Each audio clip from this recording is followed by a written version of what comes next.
So in today's show, I've got my buddy Jared Miguez on. Now, Jared is a title attorney here in Covington, Louisiana, but Fleur de Lis Title has multiple locations around the North Shore as well as on into the Baton Rouge area as well. They're basically all over. And Jared is a resource. Let me tell you, if you have anything related to real estate or anything law, as he talks about in the podcast, any legal issues, etc., he either is the guy to help you or he knows the guy that can help you. He is one of the most important resources I have in my business, and I thought, why not bring him onto the podcast and give him a little bit of exposure? I know he can help you guys, whether you're in business, whether you need some help with any kind of law, etc. We're going to talk about all kinds of things in this podcast. We've got the importance of relationships, the importance of the DISC assessment, which if you don't know what that is, you're going to want to stay tuned. It's very important in business and in personal life as well. And we talk about multifamily investing. We talk about succession, estate planning, etc. This is a really jam-packed show, and I can't wait for you guys to get a little taste of Jared Miguez, and you can follow him on Instagram and TikTok and Facebook and everything. He does a lot of content. He's putting out a lot of stuff on TikTok, a lot of really valuable information, especially for business owners, or if you're a realtor like me, or you're a lender, or deal with real estate in any capacity. Jared's your guy. So I'm going to link all of his social media stuff in the description down below, so make sure you follow him on all the various platforms. And that's pretty much it. Let's get right into the show. All right, Jared, what's going on, man? How you doing? Good, buddy. How are you? I'm excited to be here. Very good, very good. So to start the podcast off, I want you to just tell the listeners a little bit about yourself. Just introduce yourself, who you are, what you do, etc. Yeah. So I try to, I don't tell people this right off the bat because I don't want people to judge me, because I went to law school and I'm an attorney. Focus on transactional type of legal work. Mostly get into the real estate side of everything, and have some partners at our firm that handle some other legal matters in different areas of practice, which we'll go down that rabbit hole in a little while. But what I enjoy most about what I do is I get to solve problems for my real estate clients. So I have a great team of people that handle the cookie cutter deals that just come and go, but I spend a lot of my time dealing with the high level, complicated, either single family residential deals or investment deals that come across our desk. So I'm a real estate attorney, problem solver. I really enjoy helping people grow and consult on their business, so that's kind of something that we're developing right now at the firm. But generally speaking, I went to Loyola Law School. I'm from Alexandria, born and raised in Louisiana. I lived in the city for a couple years, and then me and my wife wanted to start a family, so we moved over to the North Shore. So I live in St. Tammany Parish now. I've lived here for the last 6 years since I've started at Fleur de Lis Title, and love being here. I love the people I do business with. I love getting to network with people that are young in the business that are doing cool things like this, getting their name out there in different ways. So it's been fun. Nice. I had no idea you're from Alexandria. Yeah. You said you were born there? Yeah, well, I was born in Shreveport, lived in Virginia for my dad while he was in residency, and then when I was 5, moved to Alexandria and lived there until I was 18. How is it over there versus over here? What's the main differences? So I tell everybody this, and being from Alexandria, for the people listening that are from Alexandria, they'll understand. Like, people usually between the ages of 18 and 30 to 35 leave Alexandria, and then they come back whenever they're raising a family. There's not really a ton there between 18 and 35. But my dad was a physician, so it's a really big medical community in Alexandria. So we kind of grew up in that world. And then when I got out of Alexandria and got to see the different things, like being at LSU and in Baton Rouge, and then living in New Orleans, which is a total culture shock from Alexandria. And then living up here, this is kind of a middle ground between all of it, right? And I really like being in St. Tammany Parish. It's a little bit more forward thinking. We're growing a little bit more. There's a lot of industry in Alexandria, so it's kind of nice to be. There's a lot of real estate that goes on here, and so close to the city, so close to Baton Rouge, so close to the coast. I wouldn't trade the North Shore for anything. Oh yeah, I love the North Shore. There's a lot of people moving to the North Shore, especially, just right across the pond in New Orleans. A lot of people are moving to Slidell and Mandeville, etc. Just coming on over to the North Shore. It's kind of where the flock is heading. But sure. So anyways, Jared and I met at a coffee shop. You might have heard me say from some of my other content that I produced that I worked at PJ's Coffee before I became a real estate agent, and that's what I did for 4 years. And I'm going to tell you exactly the day that I met you. I don't know if you remember this, but you came in one day and decided to get, I believe it was 500 gift cards. And that was the first time I met you. And I'm at this freaking register swiping all these gift cards, and there's an entire line behind you. But so it was a good thing. It was, I believe it was for, was it the fire department and the paramedics you were given to? So we bought $500 worth of gift cards at $5 each, and really it was just to have a stash of things to give away to people. But yeah, we went and gave some things away for Christmas and just did some things in the community. But yeah, I mean, I found out that you get a discount if you buy that high of a volume of gift cards. So I was like, well, I can spend $400 and get $500 worth of gift cards. And that sounds like a no-brainer to me. No-brainer. So I bought a bunch. So we've been just dishing them out. We actually still have a couple of them left in our office. But yeah, I feel like that those people could wait to get their coffee. I was spending some big cash at PJ's. But I'll tell you, I remember you from way before that, because there's not many guys that run around St. Tammany Parish with a man bun. That's right. And a beard. And those short khaki shorts that you were wearing behind the bar. That's right. I've always noticed you were hustling back and forth behind the register and always smiling. And like you would talk to people as they come in the door. I could tell that you were a relationships type person, and that's what, no matter what business you're in, the relationships are the foundation of what you do. And I think that's how you got to this point, right? Like you met a guy and he was a real estate broker, and you started talking and built relationships, and 4 years later, however long later, you got here, and that's why we're here, right? I think we chatted a couple of times, and you know, people who have that ability to build relationships usually find themselves kind of leveling up as long as they're, you know, partnering with the right people and building relationships with the right people. Yeah, I agree. I mean, I don't remember who exactly said this, or I'm just making it up, but I've heard that the quality of your relationships is directly proportionate to your happiness level. So the better your relationships are, the happier you are in general. So I've always kind of I figured that out myself. I think I've always made a point to be nice to people. You know, I'll meet somebody and just tell them, like, I like your hair, I like your shirt, whatever. I throw compliments out because it just makes me feel better, and I've always been like that. Yeah. I don't think it was taught to me. It was something that I guess I recognized early on, and I've always been doing it. But yeah, I mean, I noticed that with you too. You always got a smile on your face. You're always high energy. I would imagine you're not high energy all the time, but you make yourself, you know, get out there and keep the smile on your face and do what you got to do. Yeah. Because you got a business to run, you got people to meet, you got things to do. Yeah. But I know you got a lot going on. Yeah. I know you do. All the espresso shots that you were feeding me at PJ's. That's right. Kind of keeping the juices flowing. That's right. 4 shots Americano over ice. Huh? That's right. Every day.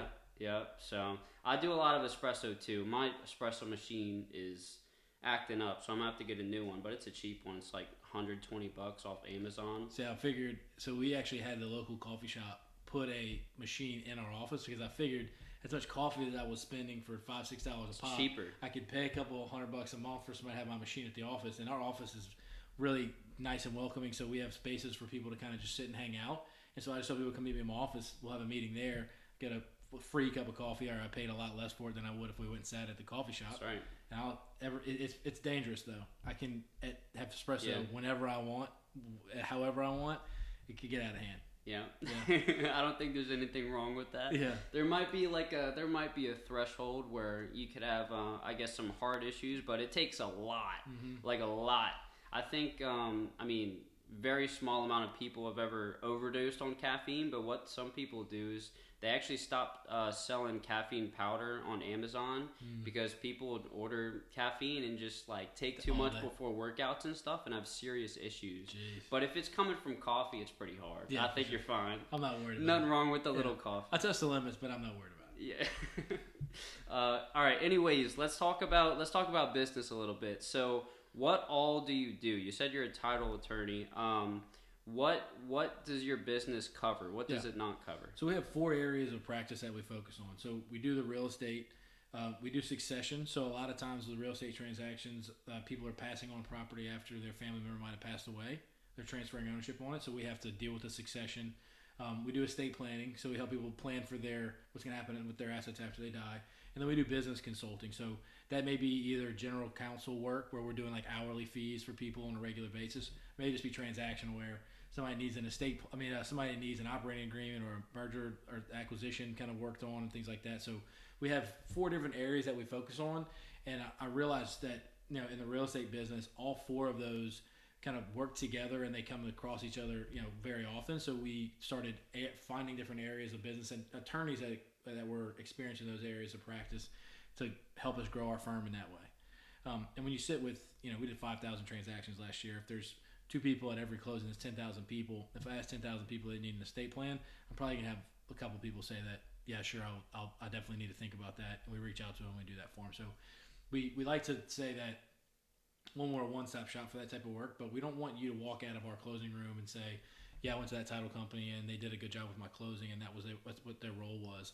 We want to be your family's law firm. So after you buy a house, if you want to figure out how you want to deal with your assets, or you have somebody pass away in your family, or your family wants to start a business, we want you to think about us in that way and not just the person that you go to sign those papers at the closing and then go to your new house. Mm-hmm. So what do you do for business again? Because you do a lot for real estate. What all do you do for business? Yeah, so some businesses that are growing aren't really ready to have an in-house attorney that works for them as an employee.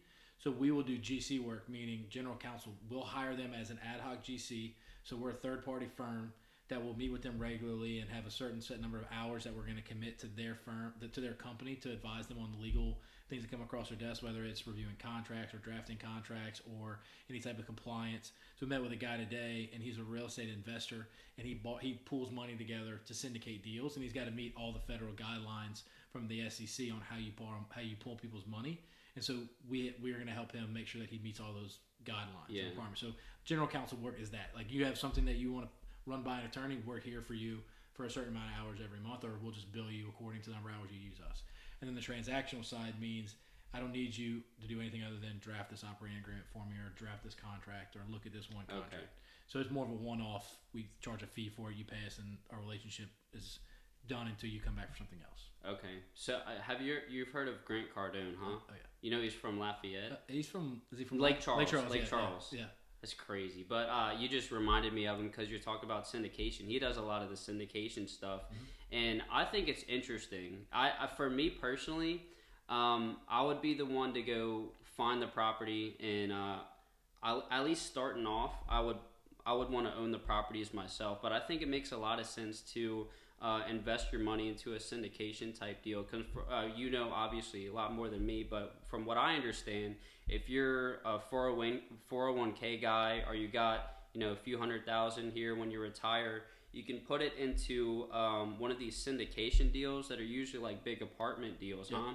And then from what I understand, usually you can just depreciate all of it, mm-hmm. or some of it, huh? And then the is it GCs and you're gonna have to explain general it. Partners and limited partners. Yeah. And so so from structuring the deal, you're gonna have the general partners who really are the boots on the ground. They're putting mm-hmm. together the deals, they're raising the money, they're making sure that the transactions close, and they're helping manage the properties going forward. The limited partners are the people that put up the capital to fund the deal. Uh-huh. And so you'll have, you're going to buy a $10 million property and you got to put 25% down, right? $2.5 million is going to have to be raised from limited partners. And then you're going to have a bank that's going to finance the other 75% of the project. Right. The GPs are going to be putting together the deal. They're going to be finding the investors, coordinating with the bank, coordinating with the title company, coordinating with the tenants going forward to make sure the property is managed. And the limited partners are going to get paid a return on their money until they're paid back, and then they're going to have to be a partner on the deal after their money's paid back. And they can be structured a ton of different ways, but generally speaking, the general partner side are the ones that are doing the boots on the ground work, and the limited partners are the ones that are just putting up the money for a return on their investment. Gotcha. And so that's something, like you said, you've got to be careful with SEC regulations and whatnot. Depending on when you're borrowing across, if you're lending across, if you're taking capital from across state lines, and if you go over a certain threshold, and you got to make sure that your investors have certain minimum requirements when it comes to being an accredited investor, all of that type of stuff. You got to be able to vet these people to make sure they're not fraudulently taking somebody else's money, and it's just a lot of red tape around it. Jeez. And so you got to have, you got to have attorneys that know that side of the business, but then you got to have the title company and the title attorneys who know how to actually close on the real estate side. It's two totally different areas of the investment, the business. And a lot of what we deal with on a regular basis, especially in New Orleans, because it's a big community, but it's smaller on the grand scheme of things. A lot of the real estate investors are doing single-family residential real estate investing. So they're buying duplexes and threeplexes and fourplexes and putting people in those properties, and not, the 170, 250 unit apartment building. Those do happen, but not as frequently as the smaller investment deals. And so we kind of work in both areas of the real estate game. Nice. Have you heard of part of your brain called the reticular activating system? I have. Okay, so the reason I'm asking is because I just binge watched this guy's videos on YouTube about how the what they call the RAS, the reticular activating system, how it works and how you can use it to trigger responses in people for real estate or for any business. What you can do is you can, on the business card, or you can just tell them, like for me, it would be, if you ever hear someone say that I'm an empty nester, all the kids are out of the house and it's time for me to downsize, I need to sell my home and get a smaller one. Or if you hear someone say it's my first time looking into the real estate market, I want to buy a house, etc. I've got all these little niches that I can think of a question that people will kind of talk about among their friends, and then if I give somebody a specific question, their RAS will fire like later on, and they'll be reminded, and so they'll think of me. Mm-hmm. So I guess my question is, what kind of questions do you get most often, maybe frequently asked questions, or if someone hears something just talking among their friends, etc., like what should trigger them to think of you, to think of Jared, or to think of Florida Lee? In my opinion, and this goes into building relationships, and I literally, so my job is to manage all the attorneys at the firm, and attorneys have a very specific personality, behavioral style. Like they kind of fit a niche. Like you're mostly going to be compliant people who want to review and contracts, and very compliant, careful people. Generally speaking, some attorneys aren't. The ones you see on TV aren't, which that's not really attorneys. But I think that, like, when it comes to building relationships, in my opinion, we have a conversation, and just because we sit down, in the networking world in real estate is huge, right? Everybody feels like you need network and you got to be in front of people. But me sitting in front of you and having a conversation with you does not do me any good if I'm not listening to what you're saying, and then when I leave, think about how I can help you solve all the problems that we talked about. Does that make sense? Mm-hmm. And so, like, for me, I want to be the person, and I feel like I've done this with the real estate agents and the people in the community, even the buyers that are investors. They think of me in any area of the law that they ever come across. If they're like, I literally had a real estate agent today. She needs to help with custody for her kid. She calls me. She's like, "Can you help me with this?" It doesn't matter what area of the law that she's in. She always thinks of me because I always either give her an answer to her question, help her solve her problem, no matter what area of the law it is, or I will refer to somebody who will take care of her at the highest level. And so I think for me, I want people to think, I have a legal question, I don't know the answer to it, but I'm going to call Jared because I think that he'll be able to point me in the right direction. Nice. And so it doesn't matter what somebody's coming across. If they have a legal question, they think it triggers some legal, red flag or light bulb in their head, I want them to call me and say, what do you think about this and who should I contact? Mm-hmm. Because at the end of the day, most people think that I'm a lawyer so I can do anything as related to the law. But the reality is I'm very specific to me personally, the real estate game, the real estate business. But I got friends in every area of business, every area of the law, in most states too. So if somebody called me and said, I have something going on in Florida, you know anybody who can handle this in Florida, I can connect you with somebody in Florida who does that type of law. And so for me, I want people, whenever they are listening to a conversation of their friend over here and they're saying, I want to buy a house, I know who you should call to talk to. Or I have a question because my friend got in a car accident, I know who you need to reach out to, he'll connect you with the right person. That's what I want people to think about. If you have a legal issue you're coming across, I want you to immediately think, how can I get with Jared so he can find me the right person to be in front of, or how can Jared help me? Nice. So pretty much anything related to law or real estate, they can call you, and if you aren't directly able to help them, you're saying you've got a large network. You're going to be able to connect people with where they need to go. For so sure. You're the helper. Yeah. You help people. I love connecting people with people. I'm not an expert at many things, and at our firm, even if somebody calls me, I have a lot of friends who will call me and be like, I really want you to help me with my estate plan. I want you to help me. I don't want anybody else. I'm like, I promise you don't want me to help you with your estate plan. I'm not your guy. But I promise you that this guy over here, John, he's a freaking expert, and he's the nicest guy in the world. You sit with me for 5 minutes, me and John in the room, I'll walk out of the room, you won't even know I'm gone, because he's that good of a guy, and he's that good at what he does. And so I like to tell people, call me. If internally we can't help you, I know somebody who can externally. But even from a business standpoint, right, I've, as I've scaled and helped grow this company that I'm in, more people nowadays are calling me because they have a question about how they grow their business. And we've intentionally created a bunch of tools within our system that we utilize, and I try to teach other people that. So, even if I think people automatically think of me when it comes to legal issues. But when it comes to growing and scaling your business, I love to sit down and talk about it with people and create accountability charts and talk about values and what your vision and your goal is. I'm an eternal optimist, and I have a couple people in my firm that are a little bit more realistic. I say pessimistic in front of them, but I'll say realistic and not pessimistic. They're more realistic than I am. So they have the ability to poke all the holes in my, great plan that's going to make us all be Grant Cardone in the next 5 years. But, so, if there was something else that I'd like to be able to kind of cultivate a little bit more is that more people call me to sit down and just game plan and talk business. Because I really don't charge people to sit down and be like, hey, this is what I did to help grow this company. This is what I think you should use and how to do it. And I've built out a whole presentation and a checklist of what I think people should do in order to grow their business, and I have books that kind of associate with it that I've learned from over the years. I think it's cool. Personally. Nice. So you talked about vision and values and systems. So if you want to just go into each of those, how you kind of how you systemized the business that you're running, how other people who might be interested in starting a business or already have a business that they need help scaling, sure. Whatnot. Talk about how important vision and values are as well. Yeah, I think that especially around here in Louisiana, there's a lot of small businesses here that have a lot of potential and a lot of culture and a lot of just good vibes going around. Right, it's Louisiana, right? You go down to Lafayette or down to New Orleans, we have an accent, we have good ideas, good food, all that type of stuff. We're innovative, but getting beyond just like small business idea of I created a cool ice chest company and it's got all these cool things because we go crawfishing in this season, we go fishing in this season, and we do all these different things. Created this ice chest that does it all, right? And they just kind of cap out because they don't know how to structure their business, so they don't have a value set, or they don't have a general purpose of what they're doing. And so the first thing you have to check off when you're growing a business is, what is the purpose of this business? What am I trying to create for myself and the people that I work with in order to serve a greater purpose than putting money in my pocket, right? So you gotta have a purpose. Like, that's the bottom line. And then once you do that, you gotta be able to figure out what your values are. Like, what do you stand for? Like, somebody told me this the other day, what keeps you up at night, right? If you can think of something that keeps you up at night, there's probably a value that attaches to that that's probably being infringed upon in some way. So if you can be aware and contemplate that idea and figure out what value is being associated with that, you can start creating a value set that you live with personally. And if you start a business, it's probably going to be what your business is going to be carrying forward too. And so having a purpose and understanding what your values are is huge.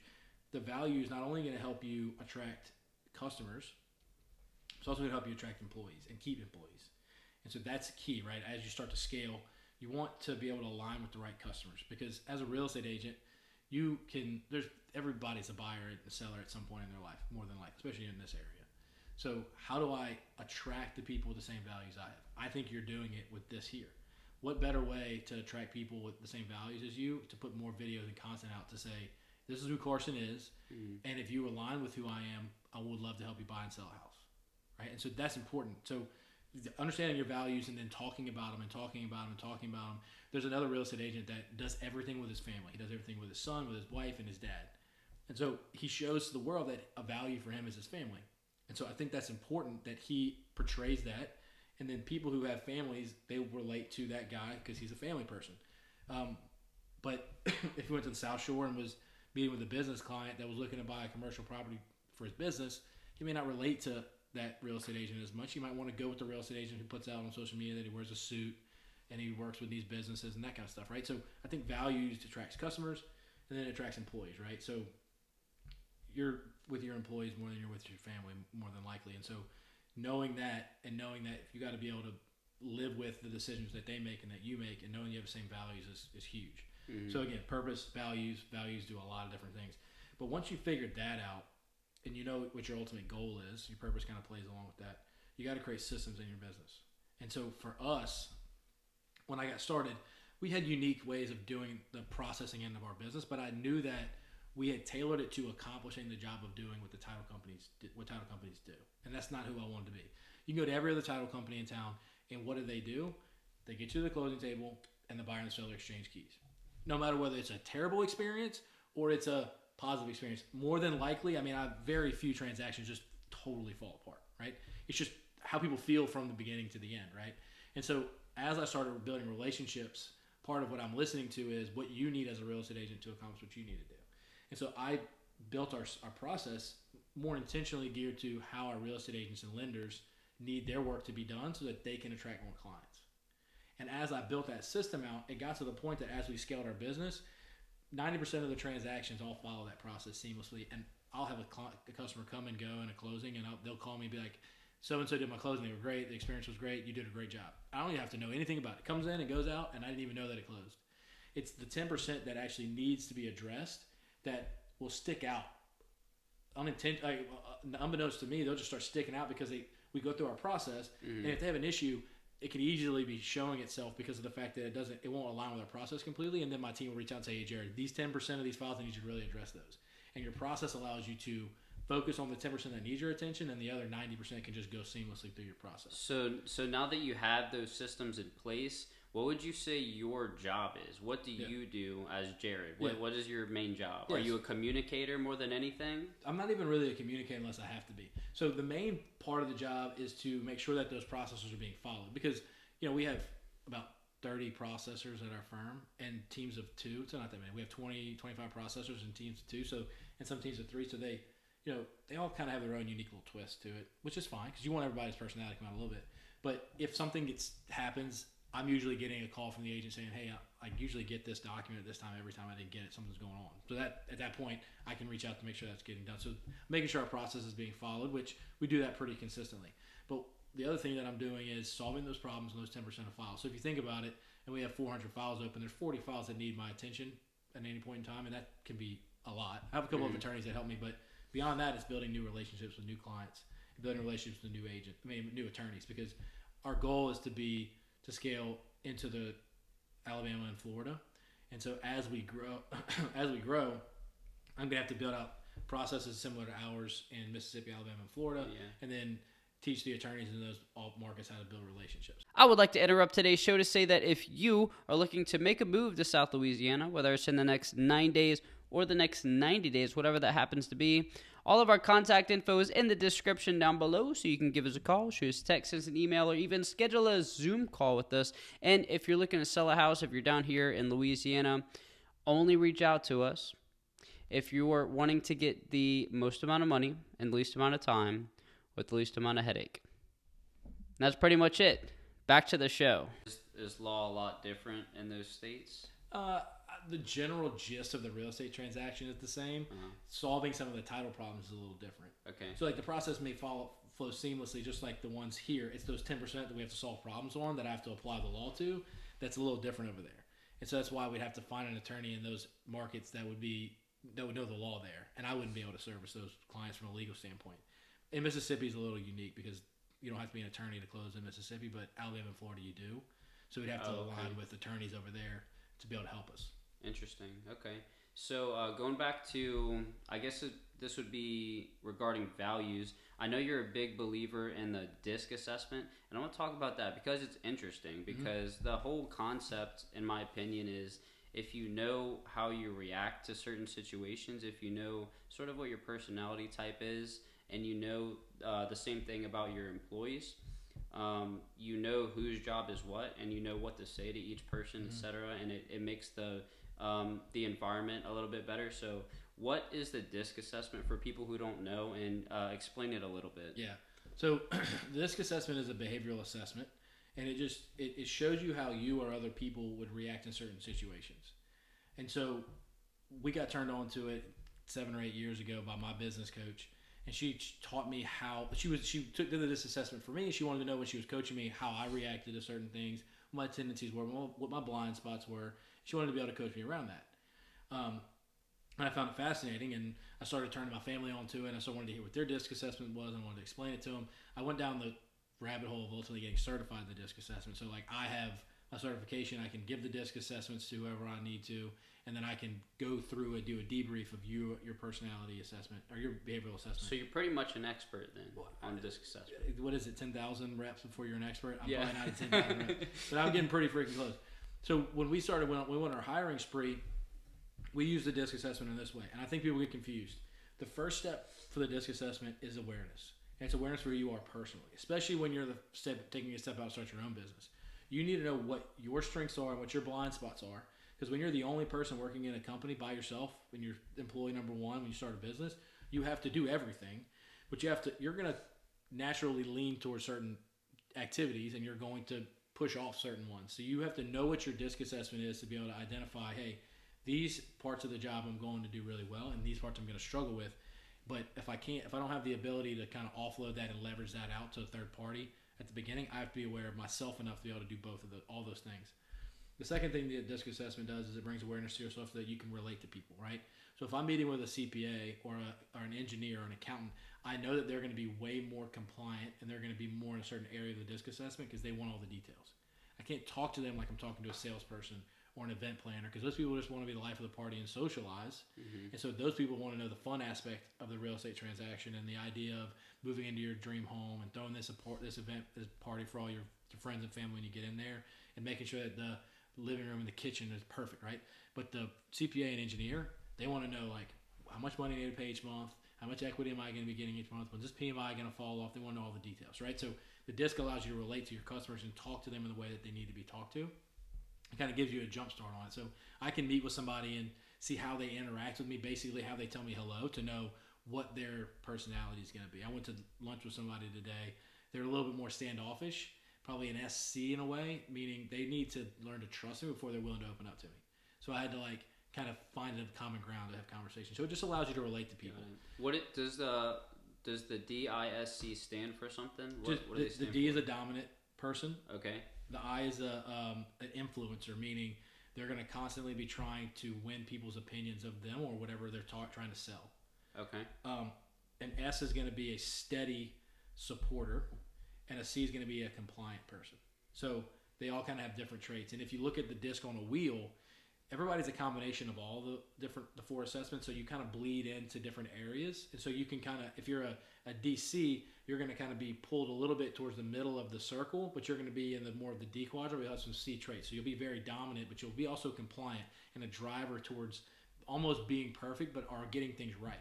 But if you're DI, you're going to be very driven to accomplish goals, but it's very relationship based. Got it. So if I go to an event, I'm going to go to that event to talk to the people that I went there to talk to, but I'm not going to go talk to everybody because I'm just wasting my time. Correct. Right? But if I'm an ID, I might be the type of person that's like, I am there to talk to everybody in the room.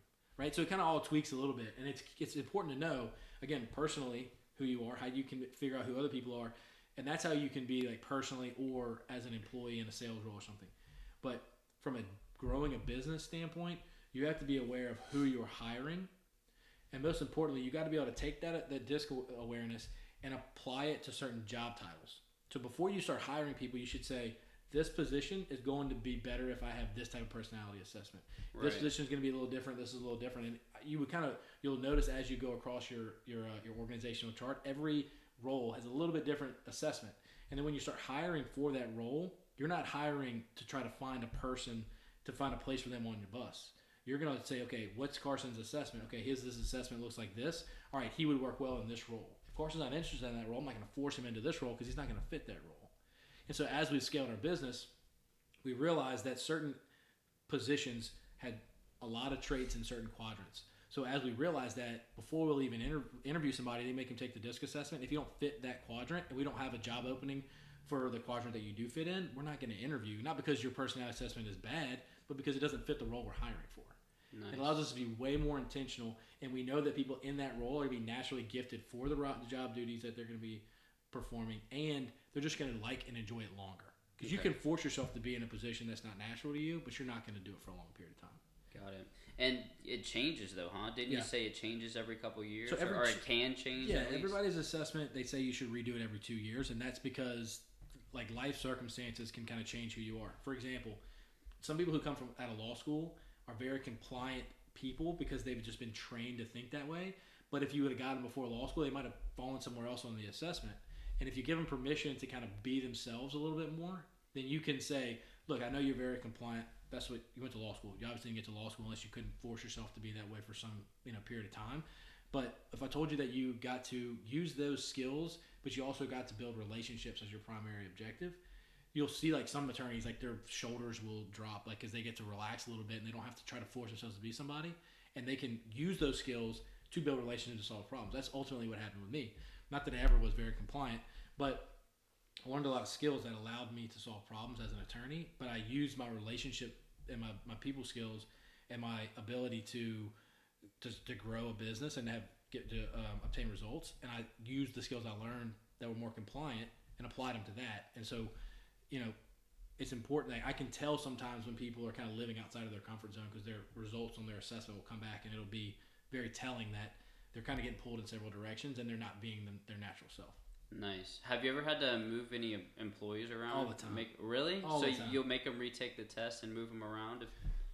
There's a book called Good to Great by Jim Collins. I think Jim Collins wrote the book. But he always talks about before you fire somebody, you should be moving them on different seats of the bus to find out where they fit before you let somebody go. If they fit your culture and they have the values of your company and you ultimately they are a hard worker and they're not doing well in the position that they're in, there might be a disconnect, and there might be a capacity or there might be just an experience and skill set. So you can try them in different positions. And we've had a couple people that did not work well in the first position we hired them for, move them into a few other positions, and the last position is the one that they just excel in. And it's almost crazy because they're like the ones that you hear from the most, or the most aggravated, upset employees. And then when you move them to the right spot, you never hear from them again because they're just in their element and they're doing their job. Like we had a girl who worked the front desk at our office, and she hated working the front desk. She was miserable, like almost in tears in the parking lot every day. Moved her into a role where she was doing more of like compliance on the back end of our files, where she was just writing title policies and solving some things that tying up loose ends on the back end. Put her in that role, and she, like, our title policies, like in the title world, you have to get those out in 60 days. That's the rule. And so most title companies are waiting to day 60 to get the title policy out. It's just not their priority. They already closed the deal. They're just waiting. It's just last thing on their mind. She was getting title policies out within 2 or 3 days of closing because she had just caught up with it, and it was just her routine, like, that's job. where she belonged. Yeah, it was her niche, and she was great at it. And she didn't complain. She got to work from home. She got to spend time with kids, but she just was on top of that work, and she loved it. So, I mean, again, did not like that job. Moved her around based on her disc assessment and what she was asking, what she was saying, and we found the right job for her. So I like to move people around on the bus before I say it's time to get off. Now, if you're not a culture fit or a value fit, get them out of there quick. Yeah. Because if they fit the values and culture of another company, they may be excellent. But if they don't fit the culture and values of your company, you got to get them off the bus. They will be a cancer, and they will never, whether they're on the right seat, they will never make it because of their values and culture. That is interesting. Yeah. So I wanna ask you. I wanna see if you can guess what I am and what my girlfriend is. Cause Natalie is my business partner. She's a realtor too, and I'm gonna tell you what we do and kind of how we run the business. I wanna see if you could tell us or give us your best estimate as to where we think we fall in the disc assessment, and then I want to talk about how you can apply it to personal life as well after that. But so basically, the way we run our business is, I am the communicator. I'm the one that's going out and getting the leads. I guess I'm the hustler. I talk to people all day.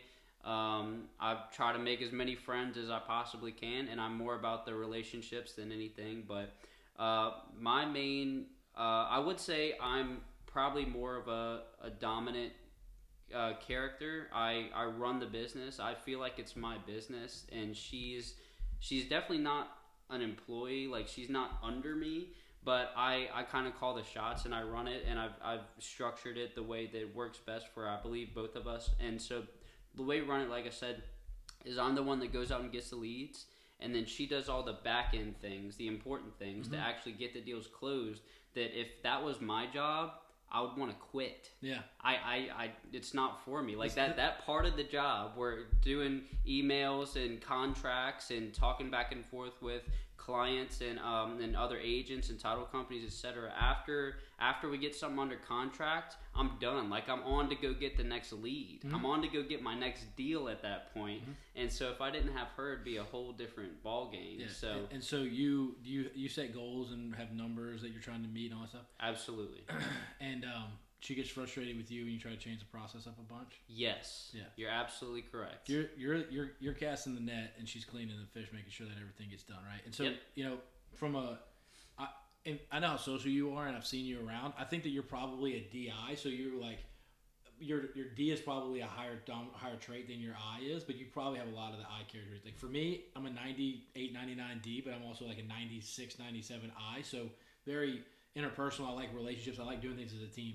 I don't like doing things by myself. I like to have the support of my people. I like to focus on what my strengths are, and I'm not going to try to tackle the whole thing by myself. I like to bounce ideas off of people, probably similar to what you do. But I have some people that are behind me that are SCs that are very supportive. They like to follow the process. They're very okay with rinse and repeat tasks. They just do the same things over and over every day. If I try to change things on them, they'll get frustrated, but they're always going to show up and support me because they're that loyal. Because that SC person is like ride or die. If they like you and they trust you and they believe that you're going to have their best interest in mind, they will do whatever you need them to do for however you need them to do it. The day that you burn them, they're going to be gone. They will lose trust in you and they will never come back. They will be interviewing in other jobs and they will take a job as fast as they can. And so you have to know that your DI personality, which is what I believe you are, and her SC personality work great together. Like if you see on two different ends of the spectrum, y'all fit and support each other in that way. What? I'm sorry, I'll let you finish. And I think that at the end of the day, what the mistake that some people that are DIs do is they get okay with taking all the glory and forget to remind people that I can do what I can do because those people are there to support me. Because they're quiet, they don't like to make a bunch of noise, they don't like to be in the spotlight, but they're words of affirmation. They want the people that they support to be happy and excited that they're there and that they're doing the job the way you're supposed to. Because they're not going to be the ones that get the gold star at the end of the day. They're the ones that just do the things every day that keep the business going. They need to feel appreciated. It's key, dude, because I'm telling you, when I go into the office, it's so funny. Like, if I go to the office, I sit down at my desk, I start working. I don't care if you walk in and don't tell me hello, but the day I don't come in the office and tell all of the people hello in my office, they're all mad at me. Because they're so tight-knit and people... We're very similar. You know what I'm saying? Like, I'm the kind of guy, if you come in my office when we're supposed to be working and you want to talk about what happened on Saturday night, I'm like, why the heck are you sitting in my office trying to talk about Saturday night? But if you want to talk about strategy on how to grow this business, I will clear my calendar or we sit down and game plan, right? I'm the exact same way. But those S's and C's and the S's and I's, those people-oriented people, they need that connection. They need to feel that. They need you to take the time to spend with them and talk to them about their business. And Natalie is probably a high S, probably has like some I traits in her, probably has some C in her because she's people-oriented enough, right? We've had conversations. She smiles. She talks to people. But she's compliant and she's systematic. I can tell from talking to her. I was going to ask you what the S is again. Steady and consistent. Okay. So if your I and S are your people-oriented people and your D and C are your task-oriented people, right? Your S is going to be the type of people-oriented person that likes their group of people. And I had a scenario where this girl came in. She said, I read my assessment, and I said I wasn't a people person, and I don't agree with you. I don't agree with it. And I said, so tell me a little bit more about that. She said, well, for example, me and my husband got in a car accident, and there were some people that came and took care of us. And we threw a barbecue to give back to them. I said, well, let me ask you a question. Did you send an invite out to all the people that took care of you after you got in your car accident to have a barbecue for them?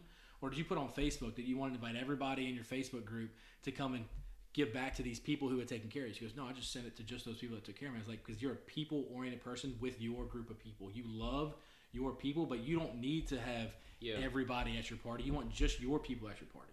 That makes sense. Yeah, so I like to meet new people because I'm on a mission to, I think one of my, I figured out that my main passion in life, my fundamental passion, because I've got multiple, but my fundamental passion is to learn and become as competent as possible. And so I'm always like going and meeting people, and I usually just shut up and listen.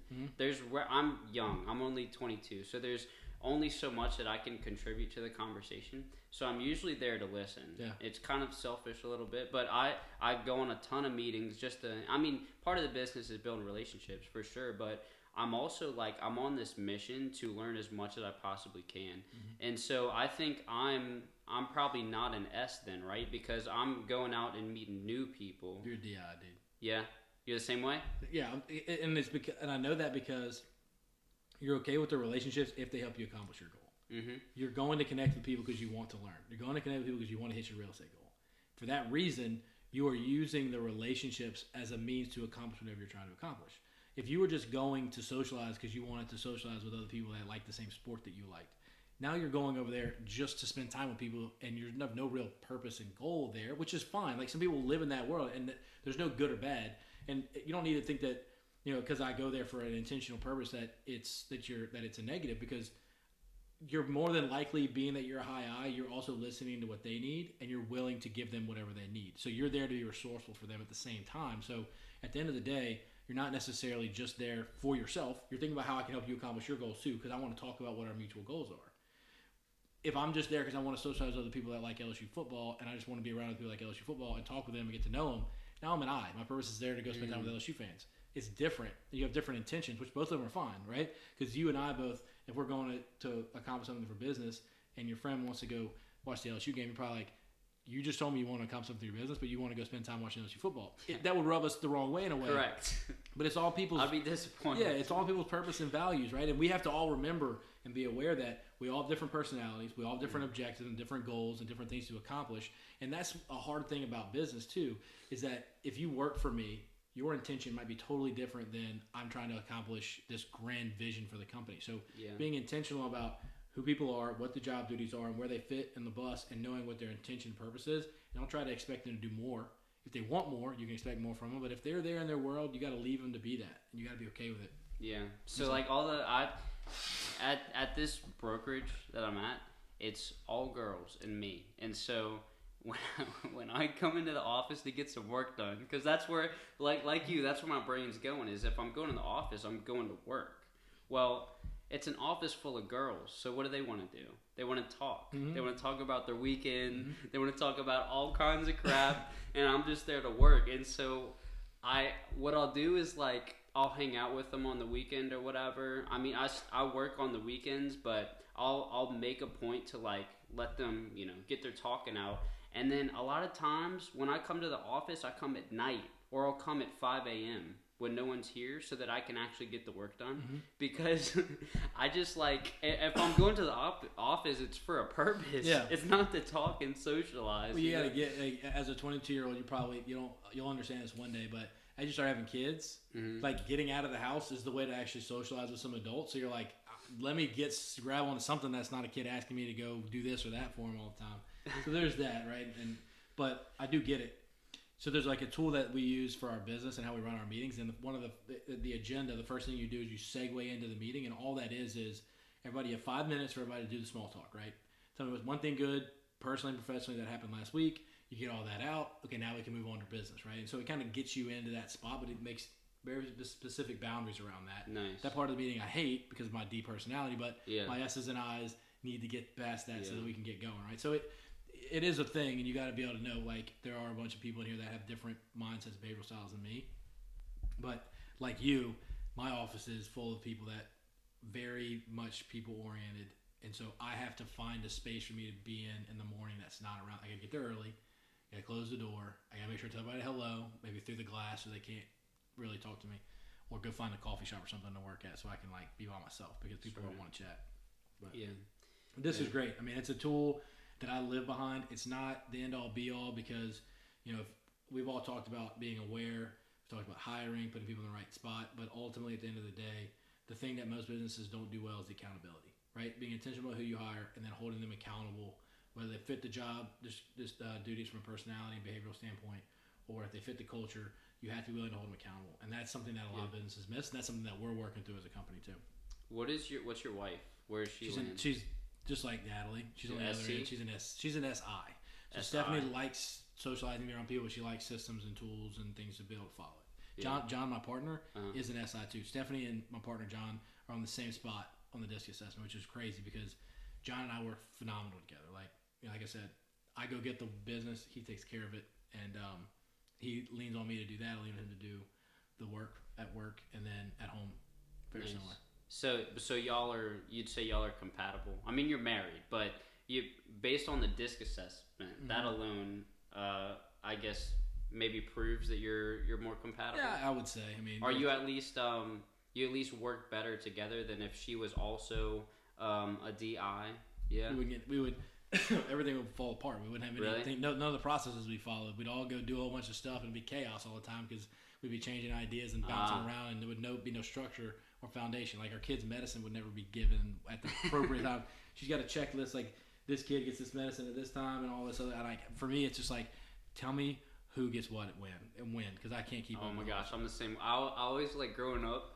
I would always tell people, especially my parents, like if you want me to do something, it's like you have to tell me black and white, like exactly what you want, when you want it done, how you want it done, or it's not going to get done. And don't tell me today that you need me to do it tomorrow and think that I'm gonna forget. Yeah, you gotta Or my mom would want me to do like 4 different things, and she'd say, "I need you to do this, this, this, and this," and all I can remember is the 4th thing. So you've got to like write it all down and like very like black and white. You know what I mean? Yeah. Because I guess that's just the way I work. And that would be, the awareness of your strengths and weaknesses. Because in law school, I was the same way. I had to figure out how to study because I wasn't a phenomenal studier before then. And I realized that I had to write everything down, because if I didn't write everything down, it didn't click in my brain. When I have a checklist and things I need to do, if I write my to-do list and I write it all down, one, I can sleep at night, because if I don't write it down, it stays in my brain and keeps me awake. Yeah. But also, if I write it down, I can always go back to it and cross things off. Mm-hmm. Yeah. I use a little app called Notion. Have you ever heard of that? I've tried every app. Really? I've got to write it down. Yeah. Oh, really? Yeah, I've been using that for a little bit. I've got my goals in there, and I've got my vision. I'm trying to figure out how to. Do you time block?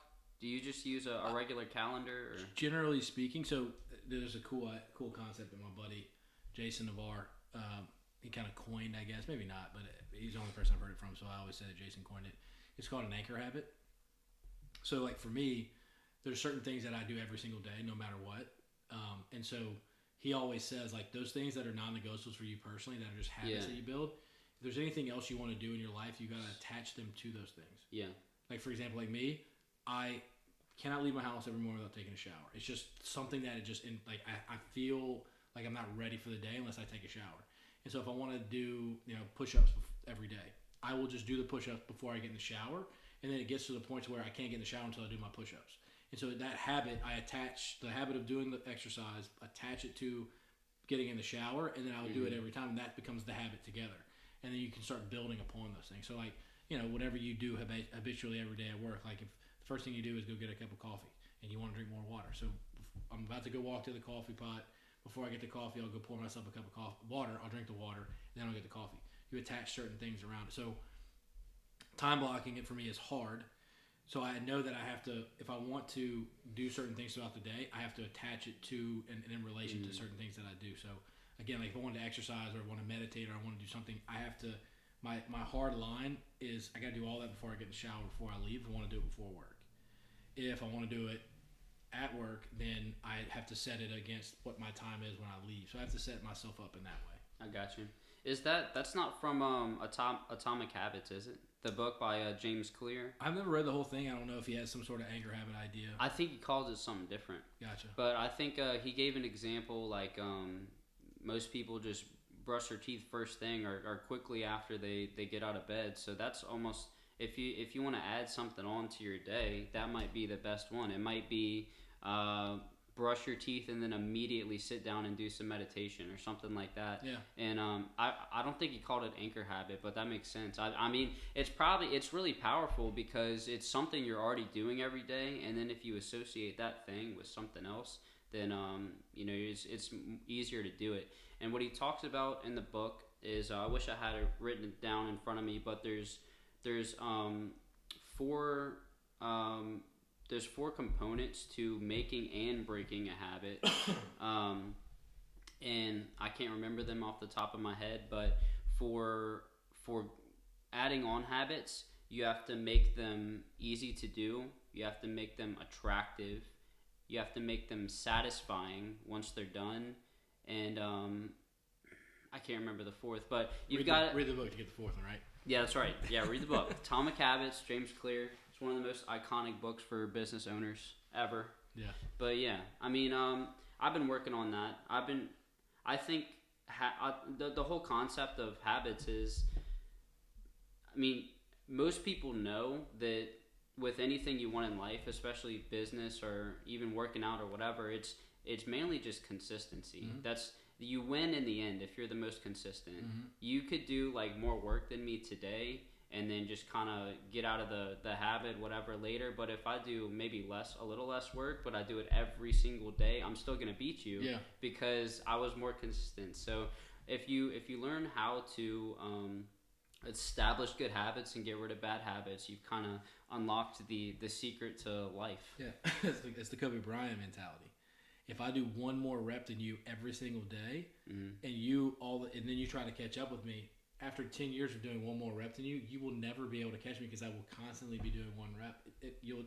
I've created so much space between me and you, you'll never catch me. And yeah, it's all about consistency. And I think a lot of people get wrapped up in that. And I think that's what's so important about understanding what your purpose is. Because if you have a purpose, then if your purpose is far enough in the future that you know that it's going to take 10, 15, 20 years to get there, you're perfectly okay with what I'm doing today. If I know that it's going to get me to my purpose, I'm okay with doing it every day, every single day, because ultimately it'll get me here. Yeah. There's a book, The Millionaire Real Estate Agent, that really breaks that down. They talk about how you take your ultimate annual goal, or maybe your 10-year goal, whatever it is, and you break it down into a daily activity. And usually that is, if I want to do X amount of business as a real estate agent, I got to close X amount of deals because I make X amount of commission per deal. And then I got to have this many contacts in my database, and I have to reach out to this many of those people in my database every single day. And so the end goal doesn't matter at that point.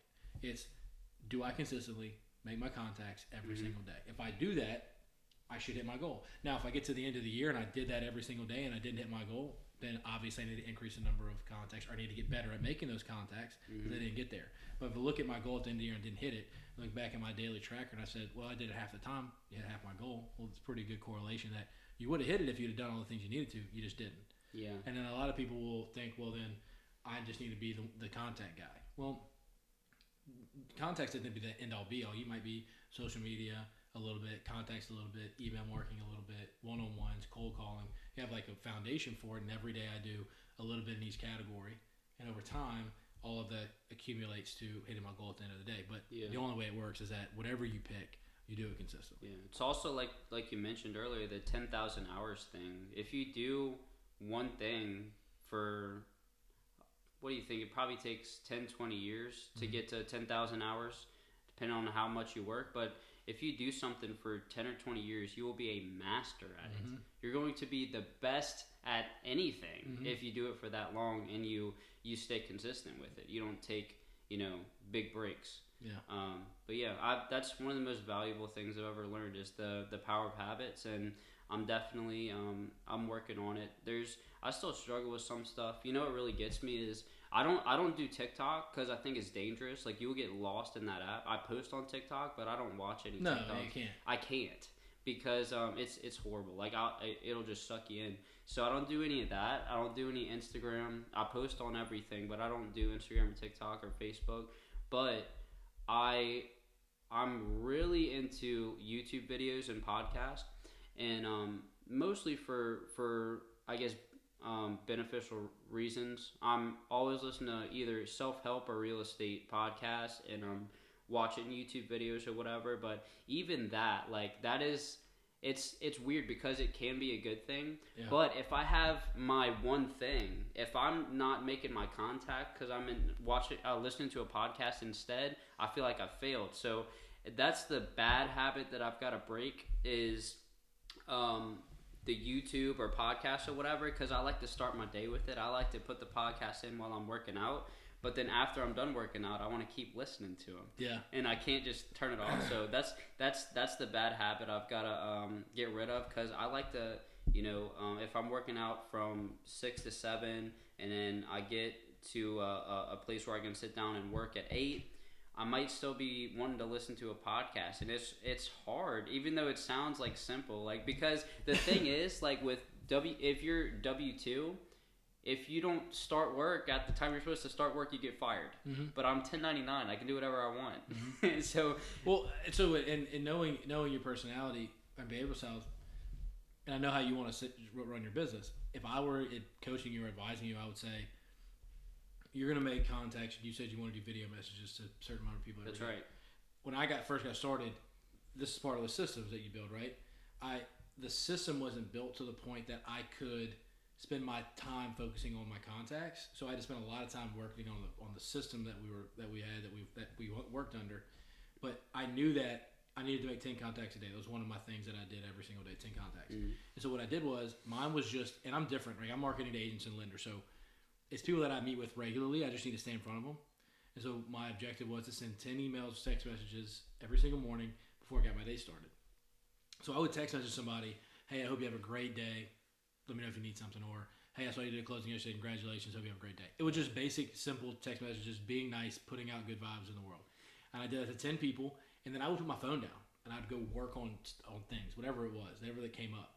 And then later on in the day, a couple hours later, I might go back to my phone and people had responded to me.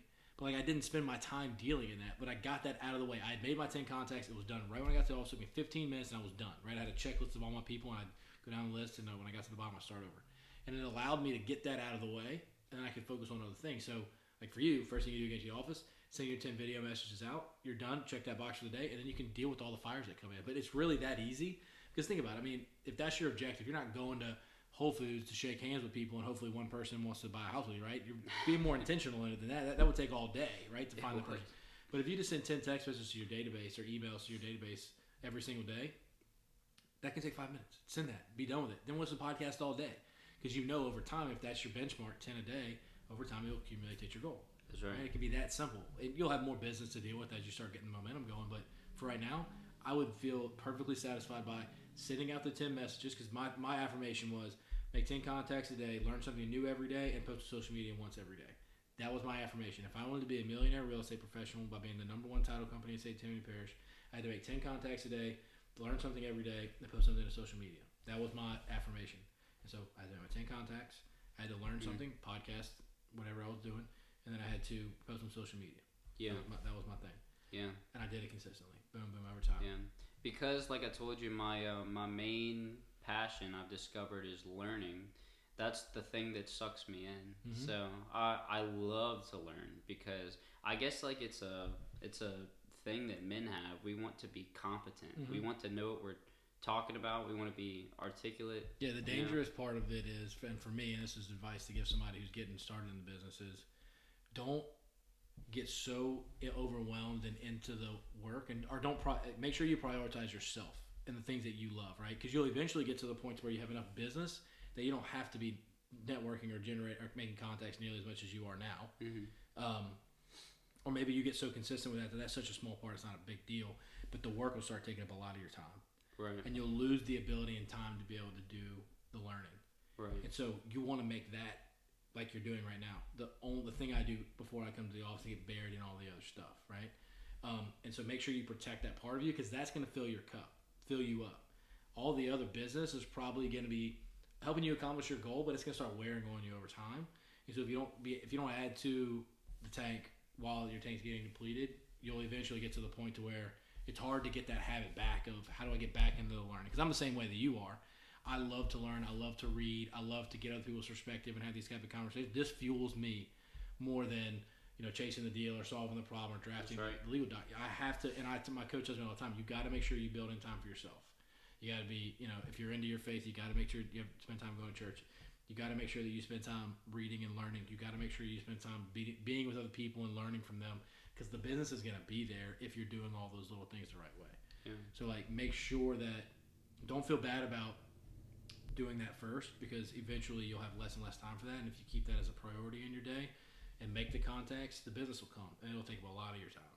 And then you have kids and all that stuff kind of spirals out of control or to whatever capacity. Yeah. I'll take your word for it. Yeah. I tell everybody, me and my wife, we have a capacity. And until we actually get close to or maybe a little bit beyond it, we're try to keep testing it. The 3 kids, one 18-month-old at home and the 2 girls 5 and 2, we're at that. Y'all gonna have more kids or are you done? You don't know? I don't get to make that decision. Okay. Yeah. Okay. She makes those decisions, but no, from what she's saying, we'll be good with 3. Okay. We got a little crew. We're good.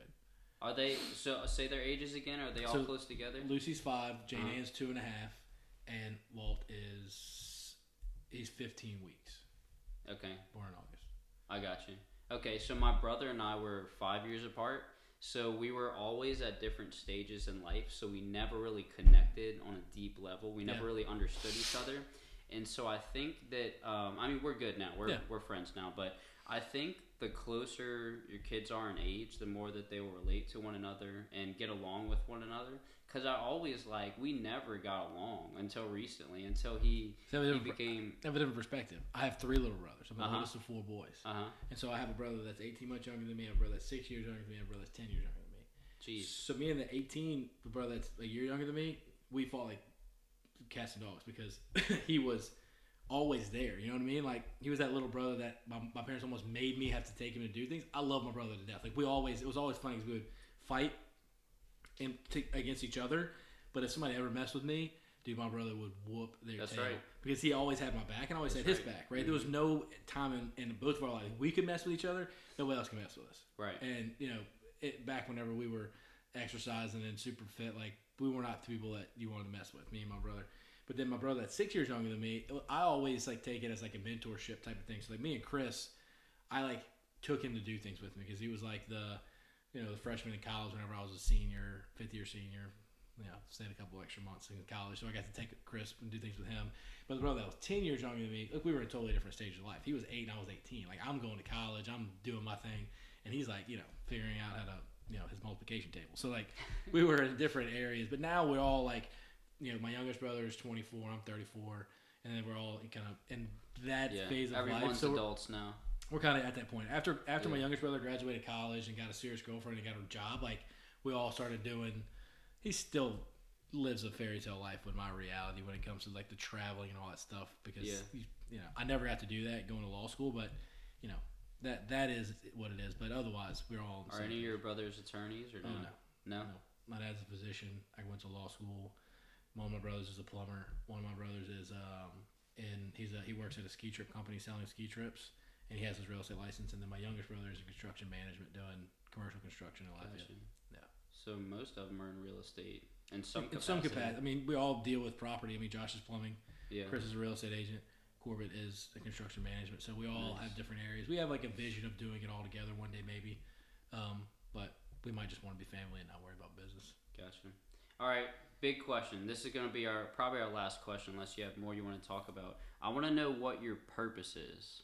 What are your values and what's your mission? And if it's different in mission, in business and personal, in your personal life. So I've always said, personally, and it probably is because I'm a big brother of 4, that what fuels me and what I'm passionate about in life is providing for people. And when I say that, it's providing advice in certain areas, providing an opportunity for some people or a job for some people, or if somebody just needs money for something or whatever. I just having the ability to give to other people, and that's why I continually strive to level up myself to create a world big enough for other people to fit in if they want to be there. And I heard somebody say this one time. I was sitting in front of a room giving people advice, and one of the people said, "My goal is to make $100,000. If I can make $100,000, then I can spend the rest of my time with the poor." And that person was like, "Do you think that those people want a hug?" Those poor people would probably appreciate a little bit more if you could give them things. So why not make $1 million a year, live on $100,000, and then use that $900,000 to give back to those people, right? And I get it. Some people just need and want to spend time with other people to talk. But me and my personality, I want to provide people things that they need. And so that's constantly what I'm thinking about. I love talking with people, learning what they need, providing for my family, providing for my brothers, providing advice, providing for my employees. That's just what fuels me. And being able to give people things that they need and want is what I love to do. That's just personally, and it bleeds over to professionally. But from a professional standpoint, the reason I got into the real estate business was to invest in real estate. And so after kind of working with single-family investors and multifamily investors, I see the opportunity of scaling a business on the multifamily side. So that's my focus right now is figuring out how do I get more into the multifamily space, because ultimately I want to be putting my money in that bucket to start creating long-term generational wealth for my family. So that's what I've tailored the business side towards. Do you have any properties right now? Any multifamily? So we don't. I own several of the buildings that we function out of as a company. And so I have some commercial investments, but no multifamily investments right now. But again, me and my wife are trying to structure things a little differently so we have more money to do that. And I'm taking the opportunity to advise people from the title standpoint and the legal side in that area of business so that I can learn it and then ultimately invest in it myself and have a value to add to the business instead of being an IT professional that wants to get into real estate that invests their money in these syndicated deals. I want to be a little bit more involved in that. But from a value standpoint, from a leadership's important to me. I like to say from my leadership standpoint and what my way of doing leadership is leading by example.